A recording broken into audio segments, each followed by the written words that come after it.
Chapter 3: The First Clue. Adrian Moore stood in the fog-soaked street outside the church, staring down the desolate road that stretched toward the sea. His conversation with Father Ellison had left him with more questions than answers. The priest's cryptic words about the sea taking the missing tourists and the town living under the shadow of something called the Deep One echoed in his mind, gnawing at his rational instincts. What the hell was the priest talking about? Was this all just superstition, or was there something darker at work in Ashwick? The morning light struggled to break through the thick, oppressive clouds that hung low over the town, casting everything in a perpetual twilight. The air was thick, saturated with the scent of salt water and something else, something faintly metallic and sour, like old blood or decaying seaweed. It lingered in the back of his throat, refusing to dissipate no matter how much he tried to ignore it. Adrian shoved his hands deep into his coat pockets and began walking, heading toward the town's main square. The streets were almost entirely deserted, save for a few scattered figures who lingered near the edges of alleys or peered through half-drawn curtains. Their gazes followed him, but the moment his eyes met theirs, they quickly looked away, retreating into the shadows as though they didn't want to be seen. Something was terribly wrong here. The town square was a bleak affair, if it could even be called a square. It was more like an open stretch of cobblestone road where a few shops huddled together, their windows dark, their doors shut tight against the wind. A small fountain sat at its center, though no water flowed from it. It was dry, filled with wind-blown leaves and debris, as if it hadn't seen use in years. Adrian stopped for a moment, scanning the empty space, feeling the cold, pervasive sense of isolation that seemed to grip the town. He approached the general store he had passed the day before, hoping to find someone willing to talk. The shop's window was grimy, coated with a fine layer of salt, and the door looked as though it had seen better days, its paint chipped and peeling. Still, the sign hung at the door said open, even though it was turned suspiciously inward, as if the store owner was hoping no one would see it. Pushing the door open, Adrian stepped inside.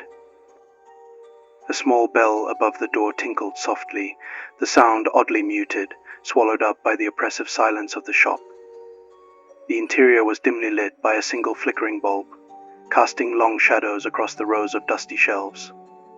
It smelled faintly of stale bread and old wood. Behind the counter, a thin, wiry man stood, his eyes flicking nervously to Adrian as he entered. He didn't say anything, but the way his fingers drummed against the counter gave away his discomfort. Adrian approached the counter, giving the man a curt nod.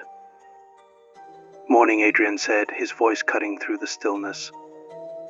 "I'm looking into the disappearances. Can you help?" The shopkeeper's fingers stilled, his gaze flickering for just a second toward the door, as if calculating how quickly he could get rid of Adrian. When he finally spoke, his voice was quiet, almost conspiratorial. "You shouldn't be asking about that," the man said, his words barely above a whisper. His eyes darted toward the windows, as though he expected someone to be watching. Adrian leaned forward, lowering his own voice. "I'm a detective. People are missing. If you know anything, now's the time to speak up." The shopkeeper shook his head, his lips pressing into a thin line. "You don't understand. People come here and they don't leave. That's just how it is. Always has been." "What do you mean, always has been?" Adrian pressed. "Are you saying this has happened before?" The shopkeeper's eyes flicked toward the door again, and for a moment he looked like he might refuse to answer. Then, as if something inside him broke, he leaned forward, his voice dropping even lower. "They come for the sea," he whispered. "They always do. Tourists. Outsiders. They think it's beautiful or peaceful or whatever it is they're looking for. But they don't know. They don't know what it really is." Adrian narrowed his eyes, feeling a prickle of unease crawl up his spine. "What do you mean? What is the sea to them?" The shopkeeper swallowed hard, his hands trembling slightly, as they grip the edge of the counter. The sea. It calls them. It calls to them. And they go. Sometimes we don't see them again. Sometimes we do. Adrian's brow furrowed. And when you see them again. The shopkeeper hesitated, his face paling.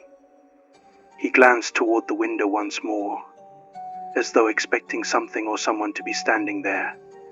Then, in a voice so low it was barely a breath, he said, "They're not the same."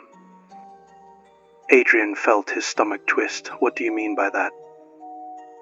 But before the shopkeeper could answer, the bell above the door rang, and a new figure stepped inside. The man immediately froze, his eyes widening with fear as he glanced at the newcomer. Adrian turned to see who had entered. It was a woman tall, with dark, wind-blown hair, and a sharp, angular face that looked carved from stone. She was dressed in a long, heavy coat, and her eyes were like ice-cold, unblinking, and fixed entirely on the shopkeeper. She said nothing, but her presence filled the room with an oppressive weight that made the hairs on the back of Adrian's neck stand on end. The shopkeeper's demeanor shifted instantly. His lips pressed into a thin, forced smile, and his trembling hands moved quickly to rearrange some items on the counter. "Oh, sorry, I can't help you with any of that," he stammered, his previous tone of caution replaced with a sudden eagerness to be rid of Adrian. "Please, detective, it's best you leave now. I've said enough, more than enough." Adrian's eyes flicked between the shopkeeper and the woman who had entered, but something told him now wasn't the time to push. Whatever fear had gripped the shopkeeper had completely silenced him. Without another word, Adrian stepped out into the cold air, the woman's unblinking gaze burning into his back as he left. Outside, Adrian leaned against a nearby lamppost, his mind racing. Something had just shifted. The shopkeeper had been on the verge of telling him something important, something about the tourists, the sea, and the eerie changes in those who returned. But the woman's sudden arrival had slammed that door shut. Adrian looked down the road, catching sight of the woman as she exited the shop a few moments later. She moved swiftly, without looking back, disappearing into the thickening fog that had begun to roll in from the sea.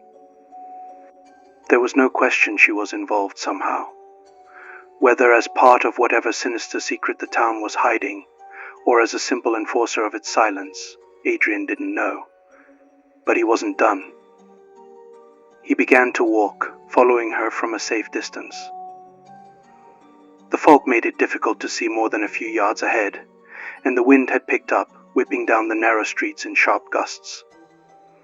The woman moved with purpose, her long coat billowing out behind her as she made her way toward the cliffs. Adrian quickened his pace, careful to stay out of sight. His footsteps were muffled by the cobblestones, but every now and then the wind would shift, and the sound of the sea crashing against the rocks below would grow louder, filling his ears with its ominous roar. The woman eventually stopped near a small house perched on the edge of the cliffs, its roof sagging and its windows dark. Adrian watched as she unlocked the door and disappeared inside, the door creaking shut behind her. He stood there for a moment, staring at the house. The shopkeeper's words still echoed in his mind. "They're not the same." What had he meant by that? What was the sea doing to these people? Adrian knew he wasn't going to find any answers standing in the street. He needed more information, something concrete, something that could lead him to the truth behind the disappearances. His thoughts returned to Father Ellison. The priest had been cryptic, yes, but he had given Adrian the first real lead the sea was taking people. The question was how, and why. As he turned back toward the church, Adrian noticed something strange on the ground, a trail of damp footprints leading away from the cliffs, the size and shape unmistakably human. But they didn't lead toward the woman's house. No, these prints led away from the sea, as though someone or something had recently emerged from the water. Adrian crouched down, examining the prints closely. The salt-crusted edges of the footprints glistened in the low light, and he could tell they were fresh, made within the last hour. He followed the trail with his eyes as it wound back toward the town, disappearing into the fog that clung to the streets. A strange sensation settled in Adrian's chest, a mixture of dread and morbid curiosity. Whatever had left these footprints hadn't come from the town. It had come from the sea. He stood slowly, his gaze following the invisible line the footprints created, leading him deeper into the town's murky streets. Whatever this town was hiding, it was only just beginning to reveal itself.